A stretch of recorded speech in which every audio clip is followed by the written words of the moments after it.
Okay, what's up everyone? So in this little mini episode, whatever the hell you want to call it, it's basically make your own brake lines or fuel lines. So it's full for amateur because I'm still an amateur at doing it. But you don't have to be a brain surgeon to do it. And you don't need the most expensive tools. It will make it easier with the ones that are a little bit more expensive. But I'm going to show you pretty much how you can make brake lines and fuel lines yourself. Pretty much flaring them and bending them really. It's going to be a real short little video. Yeah, keep it real simple because I'm a bit when it comes down to doing this sort of stuff. But hey, I learned myself. I'm sure you can learn yourself as well. So it's a pretty cool thing to learn how to do yourself, you know. So it's not braided line or anything like that. Fuck with that shit. It's just a headache. So let's get down to business. The tools or the weapons we're going to be using are cheapo flare kit, which is covered and stuff. But yeah, this is a cheap budget flare kit. Basically your clamps, and the clamps have obviously sizes. So today we're working with 3/16 the flaring tool. And yeah, I'm missing heaps of these bits, but these little buggers here. So basically they're supposed to double up your flare, just make it a little bit fatter, and I don't know, but it doesn't matter. We're just going to show you the basics, and also you're going to need one of these pipe bender. So I just bought it from one of my standard tool places. We just buy random stuff. So it's just a cheapo. So that kit there is probably about, I don't know, New Zealand dollars. I think $38 to $45. And this itself was around roughly the same, $25 or so. A real cheap version. But it's got all your angles. Oop, here we go. So I'm just going to quickly show you how to flare and bend some tube. So, yeah, I'm not a wizard at it. This is for my own car, so yeah, I've just put all these lines in. It's a burnout car, so it only needs front brakes. This is what we're using. Again, it's just 3/16 steel brake and yeah, fluid, so that you can use the larger ones for petrol, right? But we're just going to do this one. It's easy, so I'll cut a bit off and we'll go from there. So again, I'll just show you quickly. Yeah, we've done all these lines, me and my partner. This is front and rear though, so it goes all the way down the back. We've done all them, but yeah, pretty straightforward. A really good thing. Also we used for the clutch to feed. So yeah, another really good thing you should learn yourself. So I'll set the camera up and I'll give you a little quick tutorial. But just remember, a lot of it you're going to learn yourself. So yeah, let's get into flaring and doing some bends. Wow. Okay, one thing I will show you, it's probably not how you do it, but yeah, it's pretty messy down here because I'm doing other work. Get that out of the way. So I was going to show you here. Basically, when I unroll these, I pretty much go that way. So I'll show you this way. Pretty much roll it on the ground.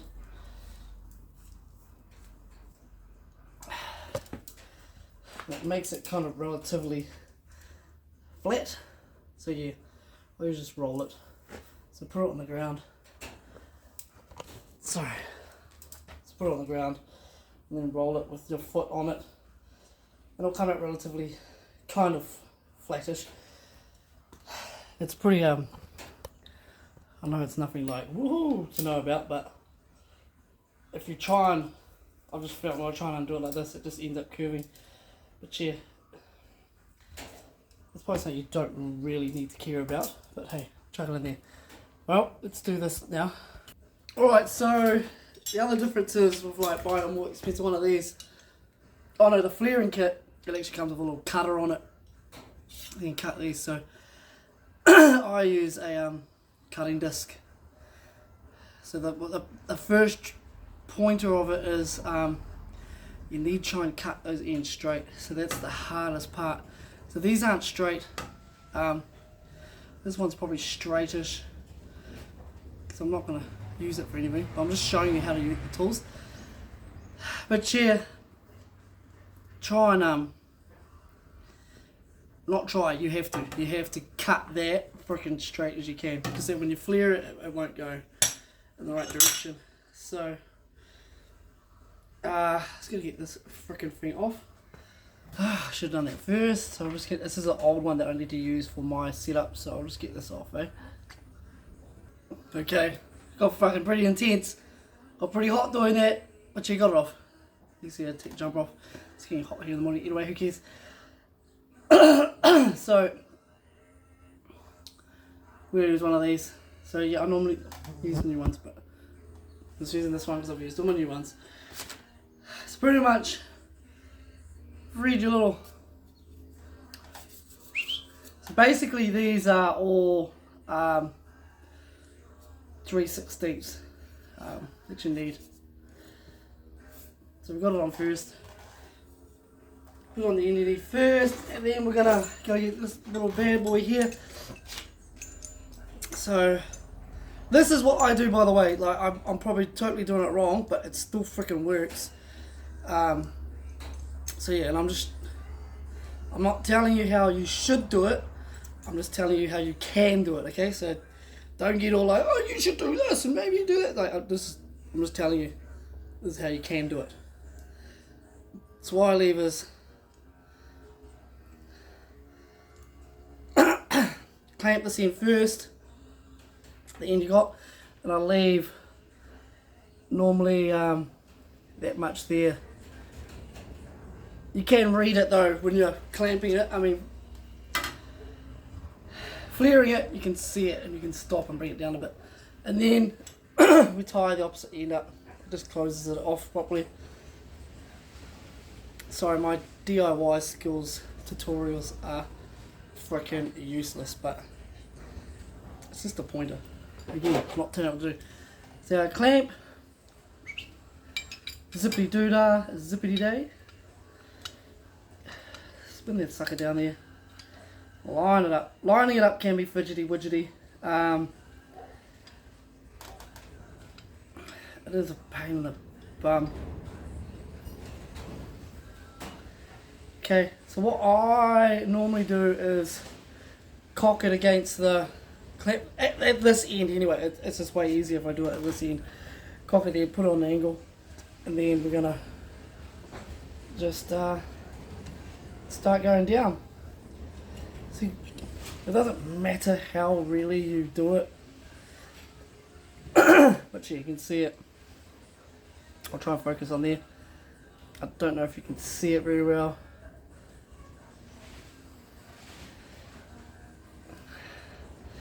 See, so it's probably just a little bit, it's still probably a little bit too high, but we'll just go to there, and then undo it.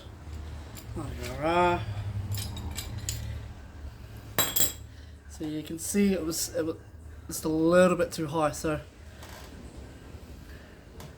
what I showed you was too much. But I'd rather show you the worst step. There we go. So you want it just to sit just above it, really. Again, there's probably people out there going, yelling, no, you don't do it like that, but it still freaking works. So, again, I'm not telling you how you should do it, I'm telling you how you can do it.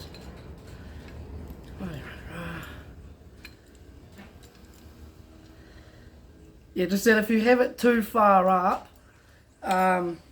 it splits the flare, which you don't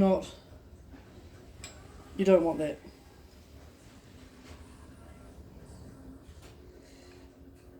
See, it's a righty tighty, righty downy, lefty loosey. So there we go. So I'm going to clamp that. So what it will do, see these big grooves? It just flares into that pretty much. Okay, so I think we got it. Now what I'll do is quickly, so yeah, I'll just undo this quickly for you. So you do the end you did last first, and then vice versa. So yeah, I'll just get it out. So there you go, so it's not the straightest. Okay, now basically, there we go. It's meeting that. So it's not that bad. I'd run that. But what I'm going to show you is, see me what this stupid thing does. I do use them. It depends on how crappy I reckon my flare looks. If it's a little bit rough, and if I can get away with it, I'll chuck this bad boy on there. I'll pause this and get it on because you don't need to watch me doing this bloody thing now, do you? Alright, so I've got it on there. So again, I've just left a little bit just above the flare. I'll just give it a couple of, not even a couple, boom, yeah, I do. So what it's done is it's pushed it down, squished it. But yeah, again, I just use that when my flare's a little bit hoary, a little bit paru, a little bit cheap. But yeah, it just flattens. Oh, it's meant to double it up.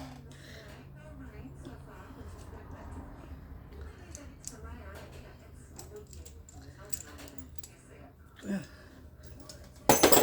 Alright, here we go. Flared, done. You can probably see the difference. Let's push it out a little bit more. But boom. So now we're going to get on to our bender. Now, if you've got bends that are close to this, do this first. Because, yeah. So I'm going to chuck it in here. Whoopsie. So, basically, this is going to be tricky because I'm looking at the thing. Basically, this thing goes all the way there. Alright. And then this sits in here. It sits, you got grooves for your different whips, you know. So this goes up to 3/8. I think it's 3/8. And then there, yeah, see, so you can rest that on there if you need to. Now this is only if you've got them really close. So, simple Simon frickin' thing. And then just say, let's go right around. So there you go, 90, so you got your 90 bend. And then say you want to come right around to 180. You're done. Yeah, and then you got your bend there. So now, why I said you need to do this first, because you cannot, you probably can here, but sometimes you can't get this in here. You just can't get it in there. I've done it with mine. I actually bent this first, and then I couldn't get the clamp in there. So doing it this way, you still got distance for that to come out, you know, undo and all that jargon. So that's the best thing. Other things is, say now you have to change a different direction, you can use your thumb. You gotta use your thumb though. And then boom, so now you've got your different directions. You just use your thumb. Once you got your first bend, because you use that to lever it. Yeah, and then basically it's just, again, the process repeats. So we'll go another way. So again, that thing goes all the way back. We'll just chuck this in here. So we're going to go this way now. So doing these angles is a bitch, but as you see some of these difficult angles, it's easier for you just to use your thumb. And then, let's say we just want to go to 45. So these are 45. And again, we'll go down to 90. So your zero's there. It's marked on there. I don't know what the fucking R and L is. I don't know, I don't care. It's probably right and left. But yeah. So all your angles are there. There you go. And again, if you want to go 180, just go. Alright, so that is pretty much simple Simon. How to do your own bends. And again, if you want to do it, see, it gets different now the further you get in here. So, I'm just trying to show you. Use your thumb, and then boom. If you've got another awkward angle you need to get it, because remember some stuff when you do it won't be freaking. It's gonna need a cocky eye angle, and sometimes when you bend it too far, it's a bitch to get back. So that's basically it. That is my quick tutorial on how to flare, thingy jig, and do bends. So again, if you're going to do a bend down here, just be sure, if you've done it before you flared it, just be sure that you have a whole lot of distance for the clamp to fit on, okay? And for this, you see, to move back, because you need that room. But yeah, that's it. That's basically it. So you can do it with fuel line or hard lines, basically. Fuel line and brake line and whatever line. I hope it was helpful. It was probably boring as beep, but hey, take care, be safe, and we'll see you in my next lot of videos of just doing all the airbrushing and stuff. So take care everyone. Peace out. Thank you. Don't forget to subscribe to my channel for airbrushing and all the other boring stuff, and join our lives. We out.